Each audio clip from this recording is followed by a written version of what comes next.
नमस्कार, मी प्राजक्ता तांडेल. न्यूज 18 लोकमत विशेषमध्ये आपलं सगळ्यांचं स्वागत. मनसे अध्यक्ष राज ठाकरेंच्या अयोध्या दौऱ्यावरून राजकारण सुरू असतानाच उत्तर प्रदेशच्या योगी आदित्यनाथ सरकारनं मुंबईत कार्यालय सुरू करण्याची घोषणा केली आहे. आगामी मुंबई महापालिका निवडणुकीच्या पार्श्वभूमीवर ही घोषणा केल्यामुळे यावरून राजकारण सुरू झालंय. योगी सरकारला आत्ताच मुंबईची आठवण आली का, असा सवाल देखील केला जातोय. पाहुयात याविषयीचा हा खास रिपोर्ट. योगी सरकारचं मिशन मुंबई. मुंबईत यूपी सरकारचं कार्यालय. मुंबईतील यूपी वासियांवर लक्ष.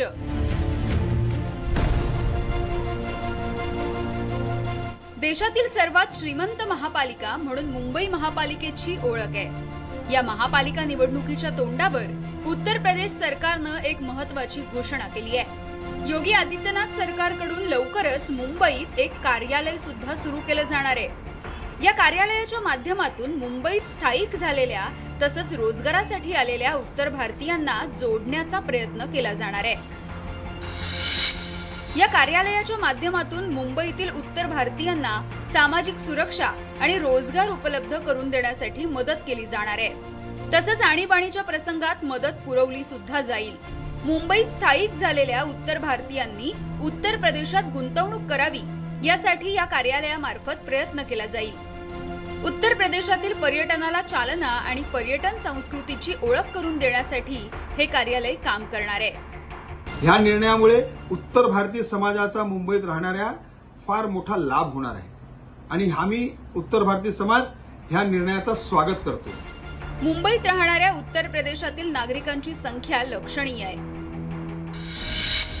मुंबईच्या लोकसंख्येचा विचार करता एकूण 1,84,00,000 लोकसंख्येपैकी उत्तर भारतीयांची संख्या जवळपास 50 ते 60 लाखांच्या घरात आहे. वेगवेगळ्या क्षेत्रात उत्तर भारतीय लोक सक्रिय आहेत.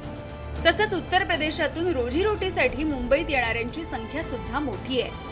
रोजगारासाठी आलेल्या तसंच अनेक वर्षांपासून मुंबईत नोकरी व्यवसाय करणाऱ्या उत्तर प्रदेशातील नागरिकांशी या कार्यालयाकडून संपर्क केला जाईल.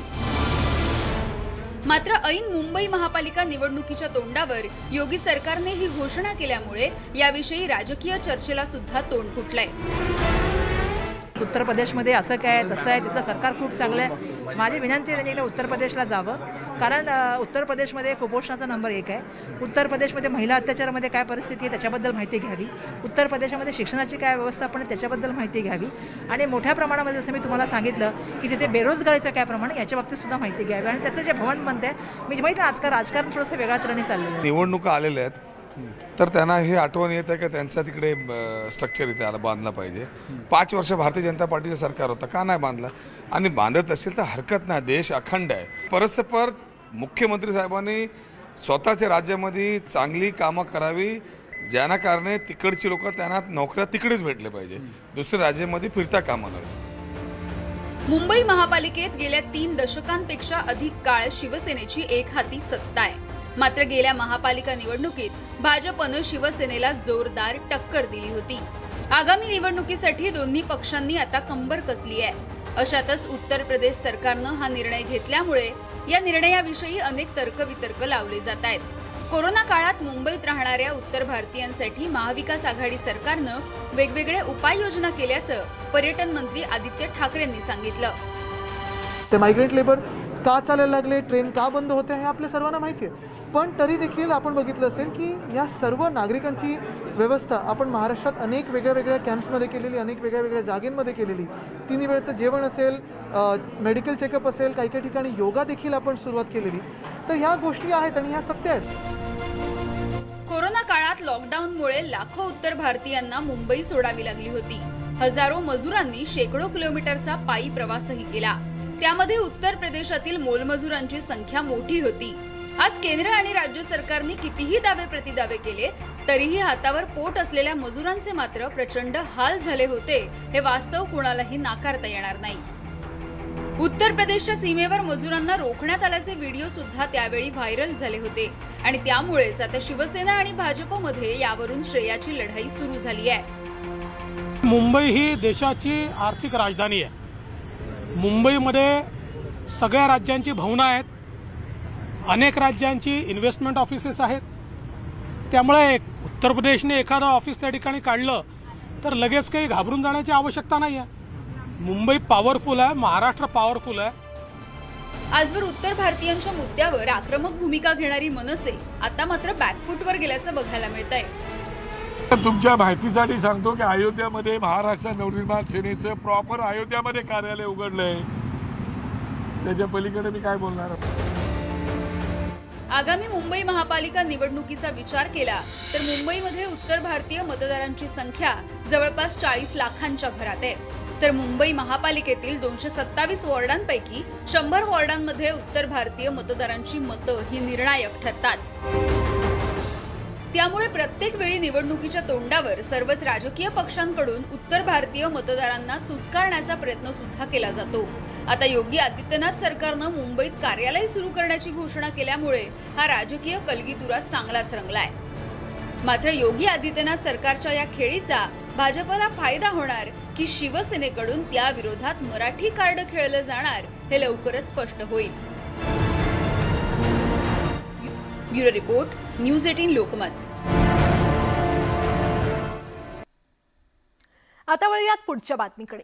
हरियाणा पोलिसांनी जेरबंद केलेल्या 4 दहशतवाद्यांची आता महाराष्ट्र ATS कडून चौकशी केली जाण्याची शक्यता आहे. कारण त्या दहशतवाद्यांनी नांदेडसह देशातील विविध भागात रेकी केल्याचं चौकशीत उघड झालंय आणि त्यामुळेच महाराष्ट्र पोलीस सतर्क झालेत. त्या दहशतवाद्यांचा महाराष्ट्रात घातपाती कारवाया करण्याचा काही डाव होता का याचा शोध घेतला जाण्याची आता शक्यता आहे. कर्नाल दहशतवाद्यांचा महाराष्ट्र ATS घेणार ताबा. दहशतवाद्यांच्या नांदेड कनेक्शनची होणार चौकशी. त्या 4 दहशतवाद्यांचं खलिस्तान कनेक्शन उघड. दहशतवाद्यांकडून नांदेडसह हैदराबाद, बिदर, गोव्यात रेकी.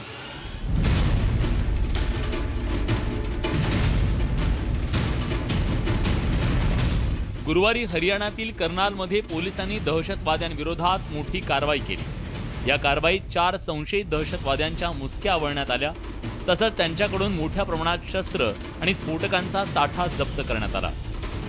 दहशतवादी पंजाबहून दिल्लीच्या दिशेने जात असतानाच हरियाणाच्या कर्नालमध्ये त्यांना जेरबंद करण्यात आलं. हे संशयित दहशतवादी पंजाबमधील बब्बर खालसा इंटरनॅशनल या दहशतवादी संघटनेशी संबंधित असल्याचं तपासात उघड झालं होतं. तसंच त्यांनी नांदेड, हैदराबाद, बिदर आणि गोव्यात रेकी केल्याचं उघड झाल्यानं तपास यंत्रणा खडबडून जाग्या झाल्यात. धक्कादायक बाब म्हणजे या दहशतवाद्यांचं महाराष्ट्र कनेक्शन उघड झाल्यानं आता महाराष्ट्र दहशतवादी विरोधी पथकाकडून त्यांची चौकशी केली जाण्याची शक्यता वर्तवली जाते. दहशतवादी नांदेडला शस्त्रसाठा घेऊन जाणार असल्याचं पोलीस सूत्रांनी सांगितलं. सध्या हे दहशतवादी हरियाणा पोलिसांच्या कोठडीत आहेत. हरियाणा पोलीस कस्टडी संपल्यानंतर महाराष्ट्र ATS कडून त्यांचा ताबा घेतला जाणार असल्याचं सूत्रांनी सांगितलंय. खालिस्तान संघटनेचे 4 दहशतवादी नांदेडमध्ये रेकी करत 4 दिवस मुक्काम ठोकला होता. नांदेडमध्ये मोठा घातपात घडवण्याच्या दृष्टीने हे 4 अतिरेकी त्या ठिकाणी थांबले असल्याचा दावा गुप्तचर यंत्रणांकडून केला जात आहे. गुरप्रीत सिंग, अमनदीप, भूपेंद्र आणि परमिंदर अशी या 4 दहशतवाद्यांची नावं असून अटक करण्यात आलेले 3 संशयित फिरोजपूर तर 1 जण लुधियानाचा रहिवासी आहे. या संशयित दहशतवाद्यांकडून 31 जिवंत काडतुसं आणि 3 IED जप्त करण्यात आले. तसंच त्यांच्याकडून गन पावडरचे कंटेनर जप्त करण्यात आले. ही शस्त्र ड्रोनद्वारे पुरवण्यात आली होती. ही स्फोटकं महाराष्ट्रात दहशतवादी कारवायांसाठी पाठवण्यात येणार असल्याची माहिती समोर आल्यानं महाराष्ट्र पोलीस सतर्क झालेत आणि याच पार्श्वभूमीवर दहशतवाद्यांची महाराष्ट्र ATS कडून चौकशी केली जाणार आहे. आता या दहशतवाद्यांच्या चौकशीत एक धक्कादायक माहिती समोर येऊ लागली आहे. हे 4 जण खलिस्तानी दहशतवादी हरविंदर सिंग रिंदाच्या संपर्कात असल्याची माहिती समोर आली आहे. कुख्यात हरविंदर सिंग रिंदाचं कुटुंब हे पंजाबच्या तरनतारण जिल्ह्यातलं रहिवासी आहे. पण 1976 मध्ये त्याचे वडील नांदेडमध्ये स्थलांतरित झाले. नांदेडच्या गुरुद्वाराजवळ रिंदाचं कुटुंब भाड्याच्या घरात राहत होतं. रिंदाचा जन्म नांदेडमध्ये झाला. गुन्हेगारी प्रवृत्तीचा रिंदा अनेक गुन्हेगारी टोळ्यांमध्ये सक्रिय होता. पोलिसांचा ससेमिरा चुकवण्यासाठी त्यानं नांदेडमधून पळ काढला. काही काळ तो पंजाबमध्ये दडून बसला. त्याचवेळी एका विद्यार्थी संघटनेच्या नेत्यावर गोळीबार केल्याचा गुन्हा त्याच्यावर दाखल झाला। नांदेडमध्ये रिंदाच्या नावावर 14, पंजाबमध्ये 23 गुन्ह्यांची नोंद आहे। खून, खंडणी, खुनाचा प्रयत्न आणि धमकावणं अशा गंभीर गुन्ह्यांची नोंद आहे। नांदेड शहरात रिंदाच्या नावाची मोठी दहशत आहे। काही दिवसांपूर्वी नांदेडमधील बांधकाम व्यावसायिक संजय बियाणी यांची त्यांच्या घरासमोर गोळ्या घालून हत्या करण्यात आली। या प्रकरणात सुद्धा रिंदाचं नाव समोर आलं। बियाणी यांना रिंदानं काही वर्षांपूर्वी खंडणीसाठी धमकी दिली होती। त्यानंतर नांदेड पोलिसांनी बियाणी यांना संरक्षण दिलं। मात्र पोलिसांनी बियाणींचं पोलीस संरक्षण काढल्यानंतर त्यांची हत्या करण्यात आली। खंडणीच्या वादातून बियाणींचा खून झाल्याचा संशय पोलिसांकडून व्यक्त करण्यात आला होता।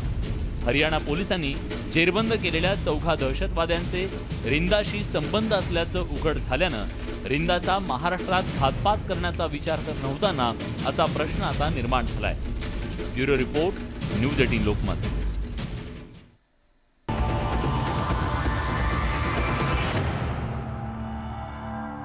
ब्रेक नंतर आपलं पुन्हा एकदा स्वागत। NIA अर्थात राष्ट्रीय तपास संस्थेनं मुंबईत कुख्यात डॉन दाऊद इब्राहिमशी संबंधित अनेक व्यक्तींच्या ठिकाणांवर छापे घातले होते। त्यामध्ये छोटा शकीलचा मेहुणा सलीम फ्रूटची देखील चौकशी करण्यात आली होती। आता NIA दाऊदचा भाऊ इक्बाल कासकरची चौकशी करणार आहे। दाऊद इब्राहिमच्या डी कंपनीची मुंबईतील सूत्र इक्बाल कासकरच्या हाती असल्याचा तपास यंत्रणेला संशय आहे। पाहुयात याविषयीचा हा खास रिपोर्ट। दाऊदच्या काळ्या धंद्यात इक्बालचा हात। इक्बालकडून अनेक आर्थिक व्यवहार। ईडीच्या पाठोपाठ NIA घेणार इक्बालचा ताबा।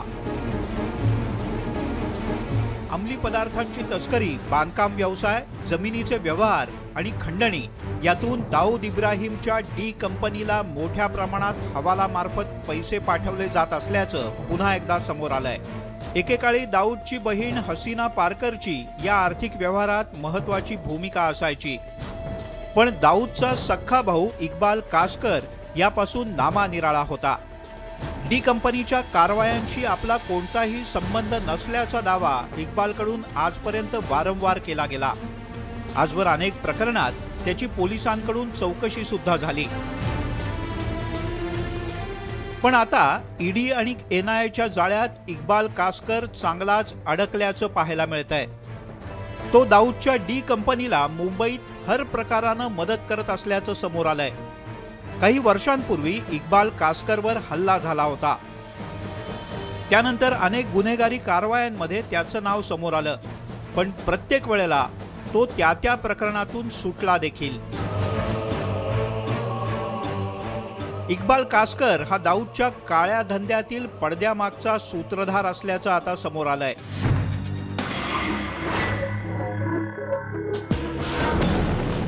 भाई का भाई वो बोला मतलब दाऊद भाई बोला, अर्थात डी कंपनी बद्दलचा असाच समज, आणि त्यामुळेच मुंबईतील डी कंपनीच्या कारवाया इक्बालच्या देखरेखीखाली केल्या जात असल्याची अंडरवर्ल्डमध्ये चर्चा आहे।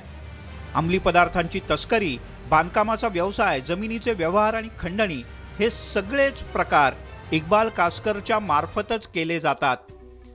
राजकीय नेते, बांधकाम व्यावसायिक आणि अधिकाऱ्यांच्या मदतीनं इक्बाल कासकर डी कंपनीसाठी काम करत असल्याची चर्चा होती। काळ्या धंद्यातून कमावलेला पैसा काही पांढरपेशी व्यावसायिकांच्या मदतीनं पांढरा करण्याची जबाबदारी इक्बाल कासकरवर होती। तो व्हाईट मनी इक्बाल हवालाच्या मार्फत दाऊदला पाठवत असल्याचं आजवर बोललं जात होतं, पण त्याच्या विरोधात कधीच कारवाई झाली नाही हे देखील वास्तव आहे। पण आता NIAनं इक्बाल कासकर आणि डी कंपनीच्या आर्थिक नाड्या आवळायला सुरुवात केली आहे। NIAनं नुकत्याच मुंबईत डी कंपनीशी संबंधित अनेक व्यक्तींची झाडाझडती घेतली। NIAच्या छाप्यात डी कंपनीशी संबंधित अनेक व्यक्तींची माहिती हाती लागल्याचं बोललं जात आहे, आणि याच पार्श्वभूमीवर NIA इक्बाल कासकरची चौकशी करणार आहे। सध्या इक्बाल कासकर मोक्का प्रकरणी न्यायालयीन कोठडीत आहे। टेरर फंडिंग बाबत तपास करण्याकरता ईडीनं तब्बल 7 दिवसांची इक्बाल कासकरची कोठडी घेतली होती। या कोठडीत जी माहिती समोर आली त्यानुसार तब्बल 3 महिन्याने NIAने मुंबईत एकाच वेळी 27 ठिकाणी धाडी टाकल्या आणि आता पुढील तपासाच्या लिंक जुळवण्याकरता NIAला इक्बाल कासकरच्या कोठडीची गरज आहे। कारण का या टेरर फंडिंग बाबत अनेक धक्कादायक खुलासे होतील इक्बाल कासकरच्या चौकशीतून, असा विश्वास NIAला आहे।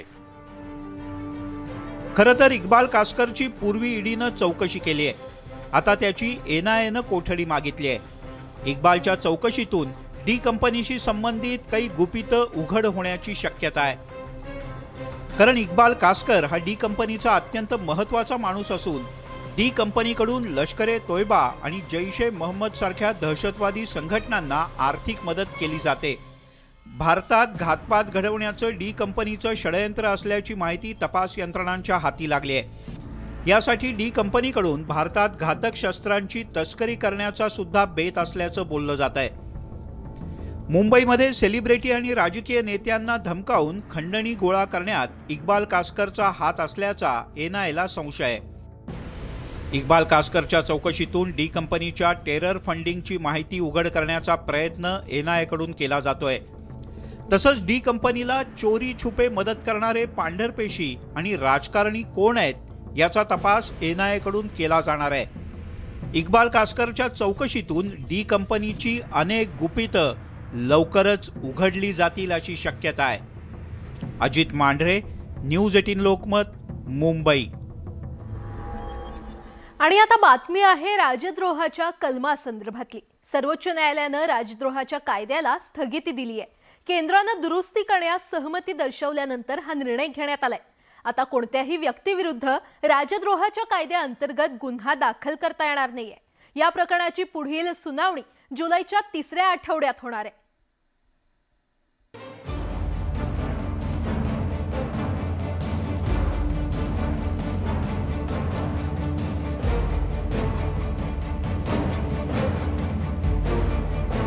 नवनीत आणि रवी राणांमुळे प्रकाश झोतात आलेल्या राजद्रोहाच्या कलमावरून सध्या देशभरात चर्चा पाहायला मिळते। अखेरीस सध्याचा राजद्रोह कायद्याचा पुनर्विचार करून त्यात काही दुरुस्त्या करण्यास केंद्रानं होकार दर्शवल्यानंतर राजद्रोहाच्या 124(अ) या कलमाला सर्वोच्च न्यायालयानं तात्पुरती स्थगिती दिली आहे। राजद्रोहाच्या कलमाअंतर्गत नवे गुन्हे दाखल करू नका असं सर्वोच्च न्यायालयानं म्हटलंय। तसंच ज्या व्यक्तींना या कलमाखाली अटक करण्यात आलेली आहे त्यांनी जामिनासाठी अर्ज करावा असंही आदेशात नमूद करण्यात आलंय। या कायद्याचा आढावा पूर्ण होईपर्यंत कोणताही नवा खटला दाखल केला जाणार नाही। यापूर्वीच नोंदवलेल्या खटल्यांच्या सुनावणीला सुद्धा न्यायालयानं स्थगिती दिली आहे। हा आदेश देताना सर्वोच्च न्यायालयानं कायद्याचा गैरवापर झाला असून देशातील नागरिकांच्या हक्कांचं रक्षण आवश्यक असल्याचं म्हटलंय। जो सेडिशन का लॉ बनाया गया ये अंग्रेजों द्वारा बनाया गया कि साहब जो आज़ादी से पहले आज़ादी का नारा लग रहा था और साहब देश को आज़ाद करने के लिए जो लोग काम कर रहे थे ये उनको दबाने के लिए कानून बनाया गया था। ये हमारा दुर्भाग्य है कि आज़ादी के बाद में और कॉन्स्टिट्यूशन के आने के बाद में भी ये गलत कानून जो है IPC में रहा कि कानून का और इस प्रावधान का दुरुपयोग किस तरीके से किया जा रहा है। ये होल्ड पे रखना एक मुझे लगता है कि सुप्रीम कोर्ट ने अच्छा किया है, क्योंकि उन्होंने सेंटर ने एफिडेविट दिया था कि वो इसको रिविजिट करना चाहते हैं। राजद्रोह कायद्याच्या खालती आतापर्यंत 13,000 लोकांच्या विरोधात गुन्हे दाखल झाले, काहींना तुरुंगवास सुद्धा। 800 केसेस दाखल झाल्या। नेमका हा राजद्रोहाचा कायदा काय आहे त्यावर नजर टाकूयात। कायद्यानं प्रस्थापित केलेल्या शासनाच्या विरुद्ध विद्वेष, तिरस्कार किंवा विद्रोह पसरवणं किंवा तसा प्रयत्न करणं म्हणजे राजद्रोह। भारतीय दंड संहितेच्या 124(अ) या कलमाखाली बोलण्यानं, लिहिण्यानं, चिन्हाचा किंवा दृश्य हावभावांचा उपयोग करून तसंच इतर कोणत्याही मार्गाने किंवा तशा हेतूनं केलेलं कृत्य हा राजद्रोहाचा गुन्हा ठरतो। राजद्रोह हा अजामीनपात्र गुन्हा असून त्यासाठी 3 वर्षांपासून जन्मठेप आणि दंड अशा दोन्ही शिक्षेची तरतूद आहे। राजद्रोहाच्या कायद्याचा राजकीय कारणासाठी वापर होऊ नये म्हणून सर्वोच्च न्यायालयानं हे आदेश दिल्याचं ज्येष्ठ कायदेतज्ञ उज्ज्वल निकम यांनी म्हटलंय। काही वेळेला काही राज्य सरकारांनी आणि केंद्र सरकारांनी देखील आपला राजकीय हितशत्रूला गारद करण्याकरता याचं राजकीय हत्यार म्हणून वापरलं असल्याने अशा प्रकारचं कलम असावं का? ब्रिटिश निघून गेल्यानंतर ब्रिटिशांनी आणलेला स्वातंत्र्याची चळवळ दडपण्यासाठी ह्या कायद्याची आज जरूर आहे का? जर केंद्र सरकारने यात सुधारणांची आवश्यकता असे सांगितलं तर सर्वोच्च न्यायालय ती बाब तपासून बघू शकतं. राजद्रोहाच्या आरोपाखाली तुरुंगात असलेल्यांना दिलासा म्हणून न्यायालयाच्या या आदेशाकडे पाहिलं जात आहे. तसंच ज्या लोकांवर राजद्रोहाचे खटले दाखल करण्यात आले आहेत पण राजद्रोह कायद्यावर आता बंदी आल्यानं अशा लोकांना तुरुंगाच्या बाहेर पडता येईल की त्यांना खटल्यातूनच दिलासा मिळेल हे अद्याप स्पष्ट झालेलं नाही. दिल्लीहून प्रशांत लीला रामदाससह ब्युरो रिपोर्ट, न्यूज 18 लोकमत. यासोबतच या विशेष कार्यक्रमामध्ये वेळ झाली इथेच थांबण्याची. मात्र ताज्या बातम्यांसाठी पाहत रहा न्यूज 18 लोकमत.